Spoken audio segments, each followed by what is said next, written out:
फरहाद ड्रामे की 15वीं एपिसोड में शिज्जी को खबर की बीवी कहती है इतनी बेगम पसंद आ गई थी, बाहर ही नहीं आ रहे थे। तो शिज्जी कहता है इतनी भी अच्छी वो नहीं है, नशे की दवा दी थी, उसे नशा आता तो मैं बाहर आता। खबर शिज्जी को उसका हिस्सा देता है तो शिज्जी कहता है मुझे 50% चाहिए। खबर कहता है 50% तू ले जाएगा तो हमें क्या मिलेगा।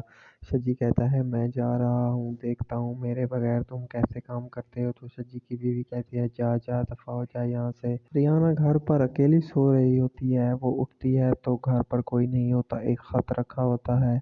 वो खत पढ़कर रोने लग जाती है और अपने माँ बाप के पास चली जाती है। उसका बाप ब्रोकर से पता करने जाता है। वापसी पर रिहाना की माँ से पूछती है तो वो कहता है सब जमीनें कोठी वो बेच बाच कर चले गए, वो एक फराटिए थे, हमारी इज्जत लूट कर चले गए, उन्होंने हमारे साथ धोखा किया है। माया जैसे ही ऑफिस से आती है तो अपनी बहन को कहती है कि कल तुम्हारी मायूं है और अभी तक तुम्हारी शॉपिंग ही खत्म नहीं हो रही। तो उसकी बहन कहती है ये देखे अपनी मेरी मायूं का सूट, लेकिन माया की माँ कहती है कि तुम चलो, वो थकी आई है, उसे नहीं देखने देती। तो उसकी बहन अपनी माँ को कहती है ये क्या कर रही हैं आप, मैं कल से आपको देख रही हूँ, आप कुछ भी माया को हाथ नहीं लगाने दे रही। तो उसकी माँ कहती है मैं तो माँ हूँ, अब तुम्हें क्या समझाऊँ। निसार साहब कैंटीन में बैठे होते हैं तो उनका दोस्त आकर उन्हें एक लेटर देता है। निसार साहब पूछते हैं ये क्या है, तो वो कहता है आप खोल कर देख लें। जैसे ही निसार खोलता है तो वो रिटायरमेंट लेटर होता है। वो देखकर परेशान हो जाता है, कहता है अभी तो मेरे 2 साल बच रहे हैं, ये कैसे। वो जाकर प्रिंसिपल साहब से बात करता है, लेकिन प्रिंसिपल कहता है कि नए लोगों को चांस दे रहे हैं इसलिए। तो निसार साहब कहता है कि 2 दिन में मेरी बेटी की शादी है, ये सब अरेंजमेंट मैं कैसे करूँगा। तो प्रिंसिपल कहता है कि मैं कुछ भी नहीं कर सकता। माया की माँ आकर पूछती है निसार साहब से क्या हुआ, आप परेशान हैं। तो वो नहीं बताता और कहता है बेटी को रुखसत करना कोई आसान काम नहीं है। शान की सेक्रेटरी माया भी एक चालाक खातून है जो शान की दौलत के पीछे पड़ी हुई है। वो शान को बॉस की बजाय शान बुलाती है तो शान कहता है कोई मसला नहीं, मुझे कोई फर्क नहीं पड़ता।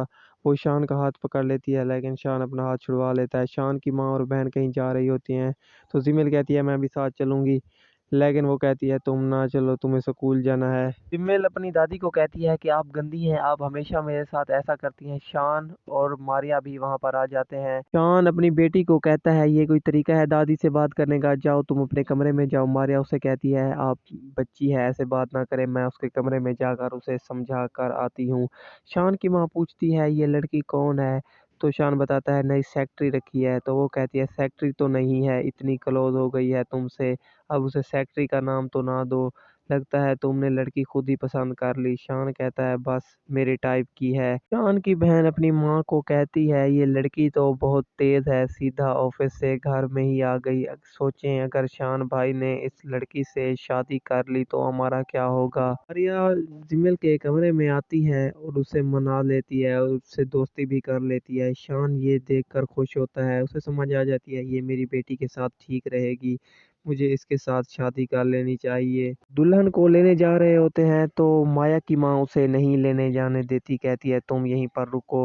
रस्म करने का टाइम आता है तो माया की माँ पहले रस्म करती है, उसके बाद माया की बारी आती है तो उसकी माँ नहीं करने देती, लेकिन निसार साहब कहता है मैं सब इन रस्मों को नहीं मानता, तुम माया का हक नहीं छीन सकती, जाओ बेटा तुम रस्म करो, जो होगा देखा जाएगा। मारिया शान को कहती है अब आपको जिमिल की तरफ से परेशान होने की ज़रूरत नहीं, वो मेरी जिम्मेदारी है, मैं माँ बनकर उसका ख्याल रखूंगी। शान ये सुनकर हैरान हो जाता है और उसे शादी की भी ऑफर कर देता है।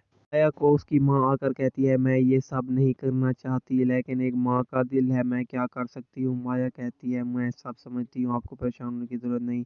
शज्जी और खावर की बेगम एक साथ शॉपिंग सेंटर में मिल जाते हैं, वो दोनों लड़ने लग जाते हैं। शज्जी कहता है तू दफ़ा हो जा यहाँ से, आइंदा मुझे नज़र भी ना आना, अब कर किसी बूढ़े से शादी और उससे पैसे ले।